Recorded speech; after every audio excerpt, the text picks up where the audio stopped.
They dragged the prisoner in chains, his head bowed, his steps heavy but controlled, not sluggish, not resisting, just silent.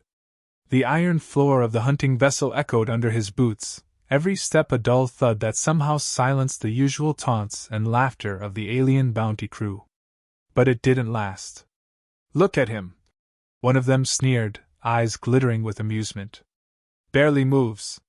Just like they say, primitive, weak, compliant." Another added, "Human relic. I thought they were extinct. Guess one slipped through the cracks." The crew laughed, their grotesque forms adorned with medals from raids and blood hunts across forgotten colonies. The captain, a tall, scaled figure with a cybernetic eye, known as Ringmaster, stepped forward, studying the prisoner with a mixture of curiosity and contempt. He circled the man slowly, eyes taking in the worn uniform, the scars, the unmoved expression. "No fight left in him," Ringmaster muttered, almost disappointed. "I expected more from the infamous apes." The prisoner didn't speak. Didn't flinch. Didn't even look up. One of the younger hunters poked him with a stun rod. "Hey, maybe he's broken already. What's the fun in selling a mute?" The rod buzzed against flesh. The human didn't react. Ringmaster held up a hand, motioning for them to stop. "No. Not yet. I want him alive and intact. The buyers on Delta 17 like exotic species, especially ones with war records." They moved him into the holding cell. As they strapped him into the restraints, a technician began the standard bioscan, collecting data, tagging the captive. The scanner hovered over the prisoner's neck. A faint signal beeped, signaling the discovery of a tattoo or embedded mark just beneath the skin. "Hold on," the technician said, adjusting the interface. "Mark detected. Subdermal. Looks old, maybe tribal." Ringmaster leaned over. "Zoom in." The monitor displayed a complex symbol, circular, interwoven, etched in burnt ink that pulsed faintly under the skin. The design was unlike any modern human insignia. It was older. Raw. An echo of something pre-digital. "What is it?" asked one of the crew. The technician shrugged. "Some old Earth clan marking, maybe? I'll log it." Ringmaster waved it off. "Doesn't matter. Tattoo or not, he's still just a relic. We'll get a decent price once he's cleaned up." They sealed the holding cell. The lights dimmed slightly as the security field activated, humming in low resonance. The prisoner remained unmoved, eyes half-lidded, hands resting on his knees. One of the guards lingered outside the cell for a moment longer than needed. He was new, young, scaled, still eager to prove himself. He stared at the mark, then at the human's face. "You're not scared," he said softly, more to himself than to the man inside. "Why aren't you scared?" The human didn't respond. The ship resumed its routine. Laughter returned. Crew resumed their duties, mocking humans over drinks and stories, boasting about how Earth had fallen without a real fight, how its colonies had been scavenged down to the bone. In their minds, the human in the cell was a trophy, nothing more. But the technician couldn't let the symbol go. He ran the mark through multiple archives, trying to match it. The ship's system returned nothing initially, then hesitated.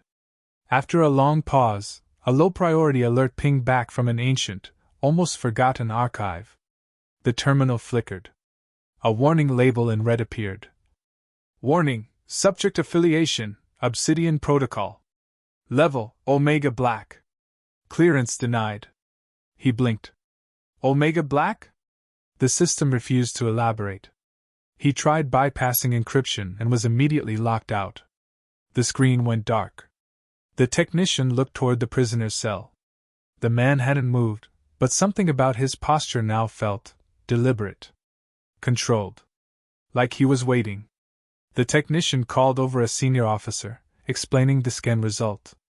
Ringmaster dismissed it. "Old ghost stories. The Obsidian Protocols were myth, fabricated by Earth's last generals to scare off Federation colonizers." Still, unease began to settle over the crew like fog. Even the lights seemed dimmer near the holding bay. One of the guards claimed the human had changed position slightly. No footage backed him up. Another swore the chains were vibrating despite zero movement. The joke stopped. Conversations turned to whispers. But Ringmaster clung to bravado. "Let the thing rot in that cell until we get to the auction." He paused, looking once more at the image of the next symbol, its curves unsettling, almost alive. Then, just before turning away, he muttered, "It's just one human." Inside the cell, the human finally raised his eyes, faintly glowing in the low light. The mark on his neck pulsed once, and the lights above flickered. No one noticed. Not yet. The alert logs spread through the ship's internal comms like a contagion. Omega Black was not a designation thrown around lightly. It was older than the Galactic Codex, older than the Tribunal itself. The phrase carried no definition, only warnings. No files were viewable. No details retrievable. Just redacted reports, terminated protocols, and one common phrase attached to each: "Do not engage." The crew's laughter faded. The seasoned hunters grew silent. Eyes darted toward the human cell more frequently, but none dared approach. The technician who had triggered the alert sat alone in the diagnostics chamber, replaying the scanner feed over and over. The mark had moved. He was sure of it. Not dramatically, but the lines pulsed differently each time, like it was adapting, watching, breathing. He tried again to bypass the encryption, hoping to pull up records, even a name. The terminal bricked. Emergency lockdown engaged for 5 seconds before resetting. Nothing like that had ever happened on their system. When he reported it to Ringmaster, the response was instant irritation. "It's superstition," he snapped. "A tattoo and an error code don't mean we've caught a ghost. Humans love painting themselves with tribal nonsense." But even he felt the shift in atmosphere. The bravado was thinning. The crew's chatter turned toward quiet speculation. One spoke of legends, the Obsidian clans, the ones who fought without fleets, who dismantled an empire using only intelligence, infiltration, and horror. The clans weren't soldiers. They were specters in the dark. No one ever captured one alive. No one even confirmed they existed. Ringmaster dismissed the claims again, but the hesitation in his voice lingered. "Stories to scare children. Humans invented plenty after losing the outer reaches. The clans, the revenants, earthbound protocols, none of it's real." Yet the hunter assigned to guard the prisoner refused to return to his post. He claimed the man stared at him without blinking for 6 hours. He said he heard whispers coming from the cell, though the surveillance showed no sound. He resigned his post mid-shift and locked himself in the lower storage bay.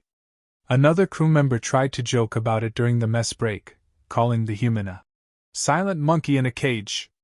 His voice cracked mid-sentence. No one laughed.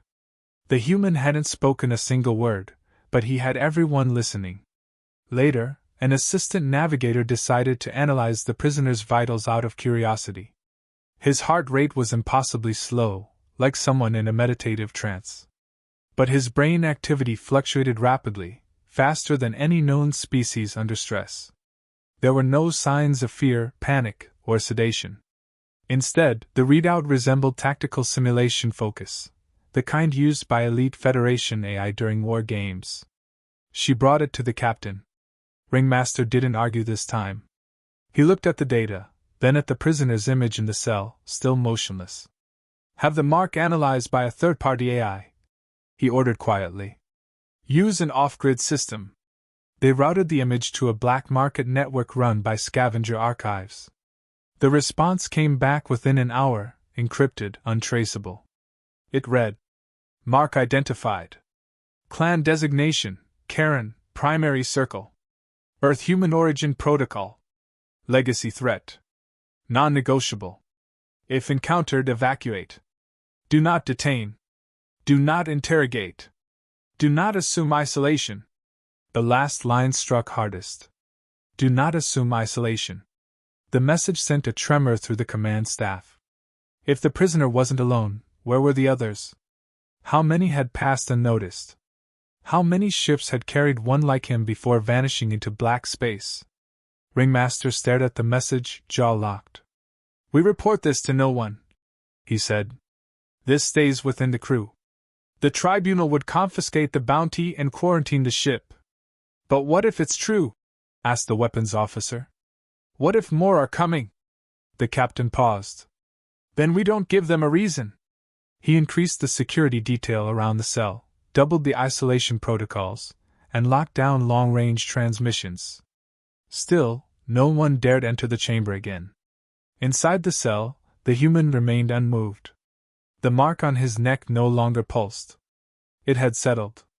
As if it was waiting. One of the younger crew, unable to sleep, accessed ancient records from Earth's forgotten wars. A document surfaced, a scrap from an old intercepted communique. It read, "They never conquer. They infect. They never declare war. They let you build your empire, then teach you why you shouldn't have." That night, no one spoke loudly. The lights seemed dimmer. Even the hum of the engines sounded more distant. And in the silence, the crew of the vessel began to understand something their kind had forgotten. Humans didn't always fight with fire. Sometimes, they fought by making you fear the silence. The first system failure was dismissed as routine, a minor flicker in the artificial gravity field. It lasted less than 2 seconds, but enough to make the crew feel weightless before stabilizing. Engineering flagged it as a voltage misbalance. Nothing more. Then came the phantom alerts. Motion sensors triggered near the prisoner's cell despite his absolute stillness. Cameras showed no change in posture. Yet the internal logs recorded heat shifts, as if another presence had passed through the corridor. The AI ran diagnostics, found no anomalies, and scrubbed the report. But the crew had already begun to notice the pattern. Lights dimmed whenever someone neared the cell. Electrical panels buzzed, not with malfunction, but anticipation. The youngest member of the crew collapsed in the galley, convulsing. Medical scans showed a full sensory overload. Brain signals flooded with information at inhuman speed. When he regained consciousness, he spoke one word before losing coherence. Obsidian. His memory degraded rapidly. Within an hour, he couldn't remember his own name. Ringmaster reviewed the case personally. He didn't admit concern, but issued new orders. Nobody approaches the prisoner alone. All internal scans are to be deleted after review. No contact unless absolutely necessary. Still, the crew felt it. Something was wrong beyond logic. In the control room, a weapons tech claimed he saw a shadow cross behind the captain during shift change. No one else witnessed it, and recordings showed nothing. He requested reassignment. 2 others resigned from their posts in the following hours. Sleep patterns deteriorated. Crew who rested near the lower decks reported vivid nightmares, being hunted, suffocated, torn apart by unseen hands. None of the dreams were alike, but all ended the same way, the mark on the human's neck glowing in the dark. The AI began glitching. Not errors, odd behavior. Ship logs rearranged themselves. Routine maintenance entries were replaced with long strings of Earth dialects, some predating the first expansion era. Messages appeared in corridors, only to vanish when scanned. One read asterisk. We were never lost. Asterisk. Internal cameras, operating under independent surveillance, showed inconsistencies. In some angles, the prisoner appeared sitting. Others showed him standing. One frame caught his chains loosened. Another had him gone entirely for 3 seconds. When compiled, the footage didn't make sense. The technician assigned to monitor the feed was found unconscious, drooling, eyes locked open. No injuries. He wouldn't speak, but his hands kept making rhythmic gestures, tapping the table in complex patterns. Audio sensors captured the taps, Morse code. Repeating 2 words. Asterisk. They're listening. Asterisk. The prisoner still hadn't spoken. But the crew no longer saw silence as weakness. His stillness now radiated control. Purpose. His presence consumed the air around him. Even the air circulation in his sector ran differently, cooler, quieter. Too quiet. The ship's communications failed next. Not broken, jammed. Incoming signals worked. Outgoing didn't. A pulse scrambled all attempts at broadcast. The AI traced the interference to an unspecified node, but when the location was mapped, it led directly back to the prisoner's cell. Physically impossible, yet undeniable. The signal couldn't be explained by hardware. It was coming from him. A senior officer suggested full biological deconstruction, ejecting the prisoner into space or disassembling him for analysis. Ringmaster denied it immediately. "We don't touch him. We don't provoke. We reach port, we hand him over. Nothing else." But the others knew what he refused to say. They were no longer in control. The environmental controls began adjusting themselves. Lights dimmed incrementally across the vessel, favoring low-red frequencies. The crew operated under a permanent twilight now. Navigation systems required manual recalibration every cycle. The AI suggested the ship was subtly drifting off course. One navigator pointed out they were heading toward a black zone, uncharted, flagged for restricted exploration. The course hadn't been manually inputted. Ringmaster initiated override protocols. They failed. Then the crew began hearing voices, personal voices. Each claimed to hear someone from their past, family, friends, commanders long dead. No external sources. The AI couldn't detect sound waves. But to each affected crew member, the voice was as real as breath. 2 attempted suicide. Security tried to isolate the prisoner. He hadn't moved. He hadn't blinked. One guard broke protocol and demanded answers, screaming into the containment field. The prisoner finally turned his head, slow and exact. He didn't speak. Just met the alien's eyes. The guard froze, heart rate surging. Then collapsed. Alive, but comatose. That was the moment fear became belief. Ringmaster convened with senior staff. His voice was lower now, each sentence considered carefully. "This is no prisoner," he admitted. "This is an infection." They no longer questioned if he was alone. They began to wonder if he had ever been caught, or if they had simply opened the door to something waiting to get in. The signal appeared without warning. It bypassed the ship's firewalls that had been tested against every known threat vector. No encryption, no handshake, just a single tone, low and continuous, echoing across all decks. Every console lit up simultaneously, displaying no origin, no metadata, just a blank screen with one phrase in ancient Terran text. "Obsidian awake." The ship's AI froze. Systems flickered. Navigation darkened. Environmental controls shut down for 12 seconds before auto-recovery. In that span, no one spoke. Even those in separate sections felt it. A pressure, like reality, had warped around them. Gravity held, but time felt longer. Breath felt heavier. Then the external proximity alarms went off. The crew rushed to the bridge. Long-range sensors showed no life forms, no vessels, no weapon signatures. But something was there. Dozens of objects had materialized in a perfect sphere around the ship, small, black structures floating silently, evenly spaced. Each roughly the size of a shuttle pod, but irregular in form. No heat, no propulsion, no mass signature. The AI labeled them as anomalies. The external cameras showed them more clearly, obelisk-shaped, matte black, devoid of markings. They didn't move. They didn't transmit. They simply existed. Then came the pulses. One by one, in sequence, the obelisks emitted a wave of energy not harmful to systems, but directly affecting crew physiology. Neural spikes recorded across the board. Dreams turned vivid. Crew members dropped into sleep instantly or suffered seizures. 2 went blind temporarily. One began reciting a poem in an ancient Earth language, dead for 5 centuries, which he didn't speak. The AI failed again, locked in feedback. Manual control was attempted and overridden. Not by the obelisks. By the ship itself.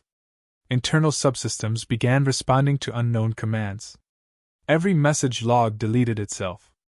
Every recorded moment of the prisoner erased, including security footage, medical scans, audio logs.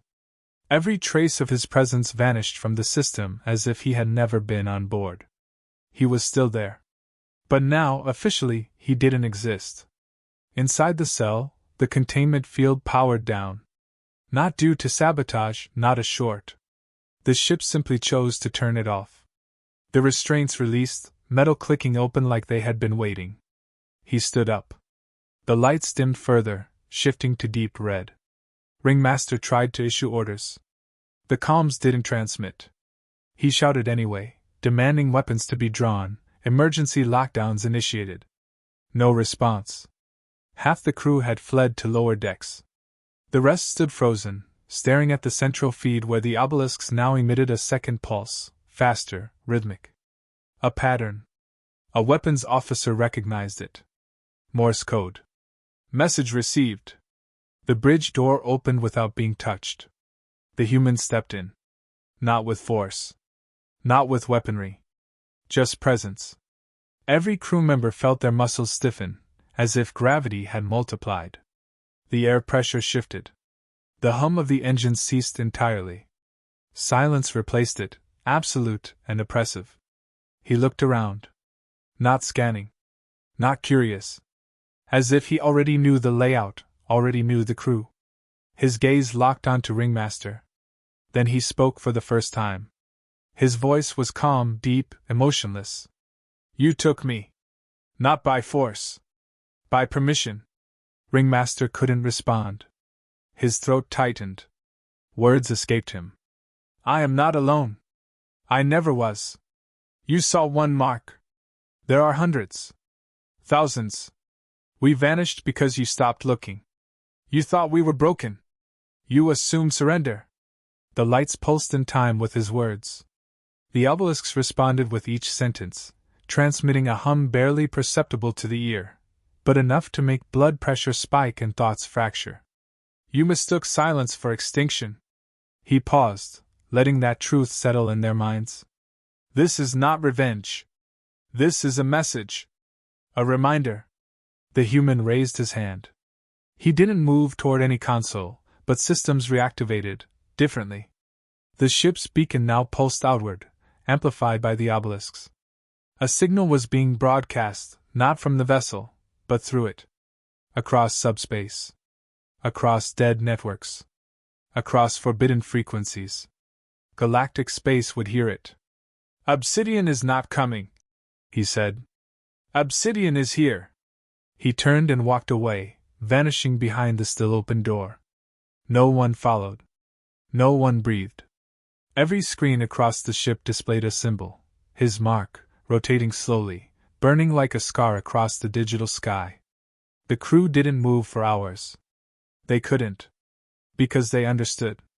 Their ship had not intercepted a target. It had delivered a herald.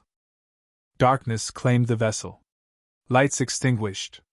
Backup systems failed without warning. The obelisks outside no longer pulsed. They simply remained, inert yet omnipresent. Inside, the crew was scattered, fragmented in mind and numbers. Some wept in silence, others stared at blank walls, refusing to speak, as if any word might summon judgment. The navigation officer curled beneath his console, mumbling broken phrases. The weapons chief sat stiff, trigger finger twitching despite no weapon in hand. Fear had calcified into paralysis. No orders were given. None would be followed. Only one remained standing. Ringmaster walked the corridor alone, pulse irregular, skin pale beneath his scales. His breath came shallow, mind teetering on the edge. The silence wasn't empty. It carried weight. Every footstep sounded swallowed by something greater than metal or air. He reached the central chamber, doors still open. The prisoner was gone. No broken locks. No forced entry. Just absence. Then, he heard the voice again, not aloud, not in his ears, but in his mind. You wanted prey. You caught consequence. He turned. The human stood at the far end of the deck, upright, unarmed, watching. You're not a soldier, Ringmaster whispered. No. Something older. Why now? The human took one step forward. The temperature dropped. Because you remembered us wrong. A moment passed. Ringmaster's eyes darted to the nearest console. Still dead. You could have killed us already. Not the point. Then what is? Memory. The human walked toward him slowly. Not menacing, inevitable.